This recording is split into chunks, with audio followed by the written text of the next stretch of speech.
Welcome to a new Daily Top Askreddit video. Today's topic: what has been clearly proven to be a government cover-up?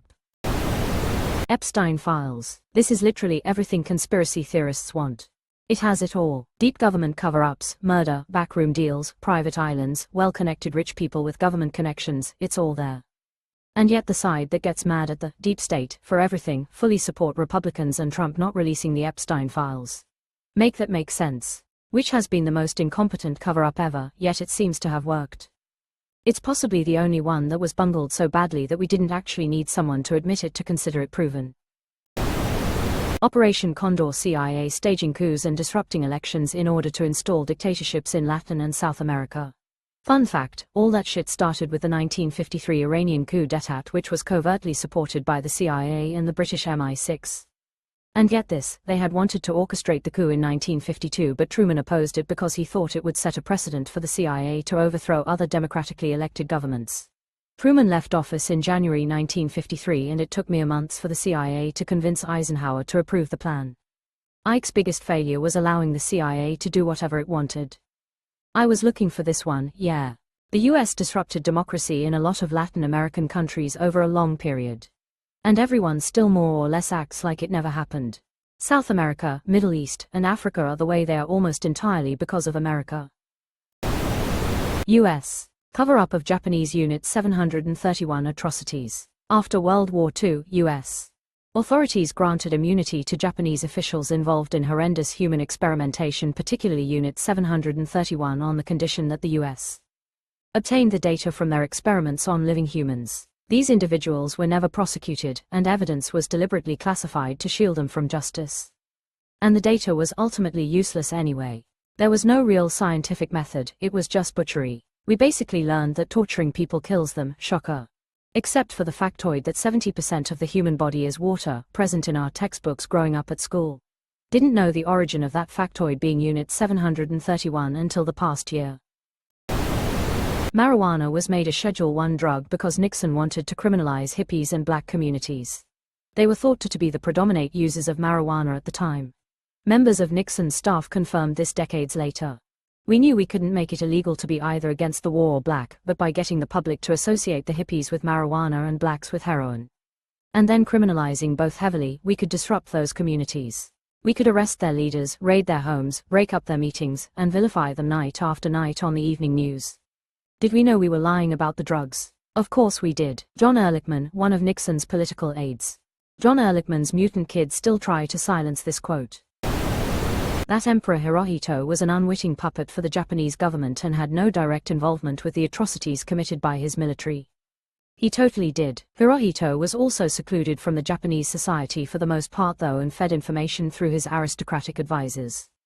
To be clear, I'm not saying he didn't sanction certain things, but I suspect he wasn't fully aware of everything the aristocracy and military were up to.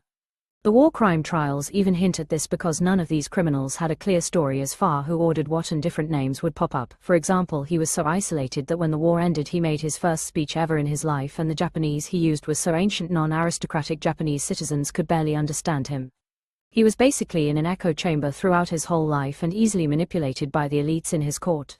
He was so isolated that when the war ended he made his first speech ever in his life, and the Japanese he used was so ancient non-aristocratic Japanese citizens could barely understand him. It was also the first time that the Japanese population had heard his voice. It isn't really appreciated today, especially by Westerners, just how shocking that was to hear the voice of a divine person to them on the radio.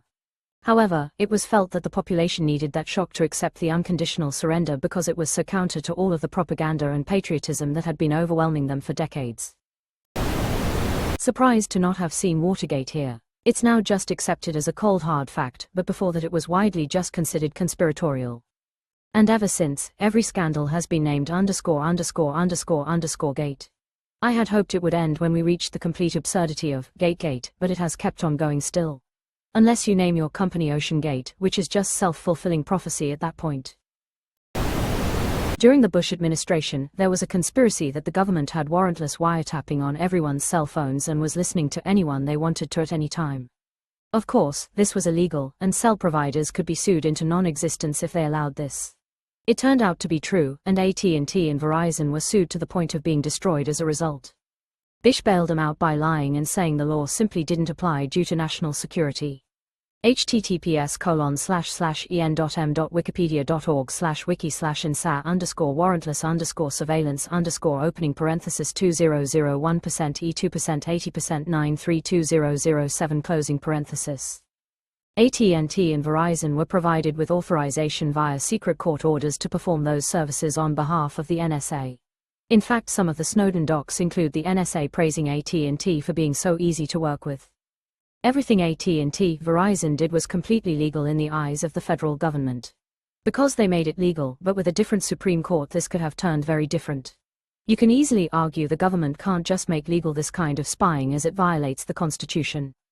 Somehow privacy mattered for abortion, but when it comes to your phone it never did. MK Ultra loads https://en.wikipedia.org/wiki/mkultra. Turns out the only people just giving out drugs was the CIA. The CIA, when it turns out pumping 7,000 kilograms of drugs onto the streets was a bad idea. The Tuskegee Syphilis Experiment, US, 1932 to 1972. I live in a primarily black city, Baltimore, and, as a whole, they do not trust vaccines. At first I would gently explain that vaccines are actually safe, but after reading about the Tuskegee stuff I just keep my mouth shut. And in Baltimore it's even worse, understandably, due to what JHH did with Henrietta Lacks. The US Department of the Treasury poisoned alcohol during Prohibition, and people died. Never heard about this story.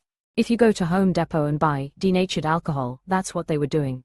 Ethanol, drinking alcohol, has a lot of industrial uses, and during Prohibition they had to add poisons to the industrial alcohol to keep people from siphoning it off and selling it. When you buy denatured alcohol now, it's like half ethanol and half methanol. Ethanol is when yeast breaks down sugars. Methanol is when similar bacteria break down cellulose. Methanol is what makes people go blind or die. That's why people kept dying and going blind from bathtub gin, because it would be diluted with methanol. Methanol is most commonly sold as rubbing alcohol nowadays. This is still done to this day with industrial ethanol, as it would be taxed like drinking ethanol if it's not denatured by adding toxins. It wasn't covered up, and is clearly marked on the containers and was clearly indicated at the time. People were just desperate to get drunk at the time and so were willing to drink dangerous shit without fully understanding what it contained. Iraq invasion, WMD, releasing radioactive chemicals on its own people as well as Canadian citizens. Helping Nazis escape Germany and avoid prosecution. Poisoning alcohol during Prohibition. Letting blacks die of syphilis by pretending to treat them with penicillin. Selling weapons to Iran. This list could be longer than the coast of Florida.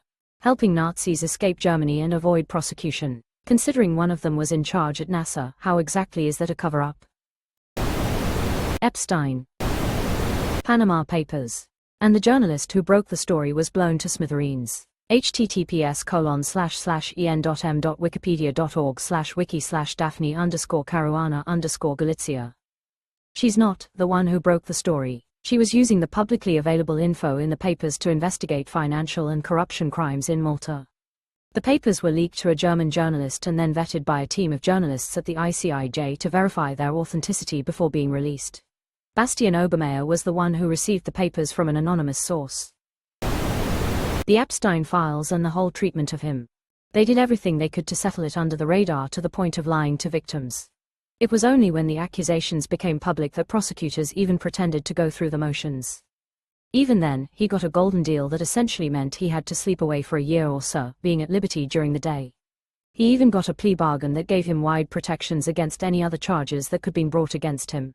All of this done by government officials. The plea bargain also included unnamed co-conspirators. Donald J. unnamed co-conspirator. The forced sterilizations of Native American women on reservations in the 1960s etc. were covered up so well most people don't know it happened. This is sad.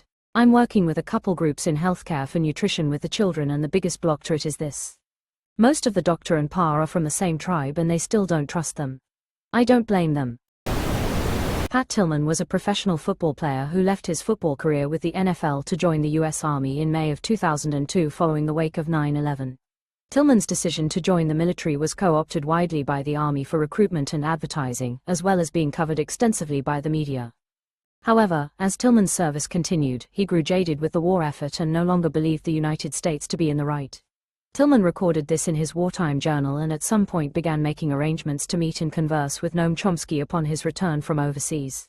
On April 22, 2004, it was reported that Pat Tillman was killed in action. The actual cause was not initially reported by Army authorities, even to Tillman's family, until weeks later. A report described in the Washington Post on May 4, 2005, prepared at the request of Tillman's family by Brigadier General Gary M. Jones, revealed that in the days immediately following Tillman's death, Army investigators were aware that Tillman had been killed by friendly fire, shot 3 times in the head at less than 10 yards away, according to Army doctors. 26, Jones reported that senior Army commanders, including General John Abizaid, knew of this fact within days of the shooting, but nevertheless approved the awarding of the Silver Star, Purple Heart, and a posthumous promotion to the rank of corporal.